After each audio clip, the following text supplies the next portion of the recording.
राष्ट्रको शिर उच्च राख्ने बनाउँछौँ।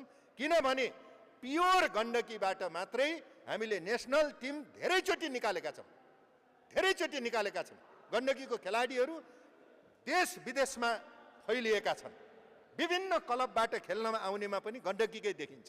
त्यसकारण त्यो संरक्षण गर्नु, महिलाको पनि पुरुषको पनि, क्याप्टेन पनि, हाम्रो धेरैचोटि खेलाडी नेसनल टिममा बढीभन्दा बढी गण्डकीकै परेको छ। त्यसकारणले अब त्यो चिजलाई फेरि व्यवस्थित गरौँ। त्यहाँ अरू पनि छ प्रतिभाहरू नयाँ, उनीहरूलाई विकास गरौँ, सहभागी बनाऊँ, कोअर्डिनेसन गरौँ। सानोतिनो कुरामा ईर्ष्या, दाह, कुण्ठा, निराशा राखेर हुन्न। आशा, भरोसा र विश्वासको साथ उज्यालो नेपाल बनाउनमा, भन्नु न खेलबाट चम्काउनमा, नाम राख्नमा हामी प्रतिबद्ध हुनैपर्छ। म सम्बन्धित निकायहरूलाई सचेत बनाउन पनि चाहन्छु। पहल कदमी गरियोस्।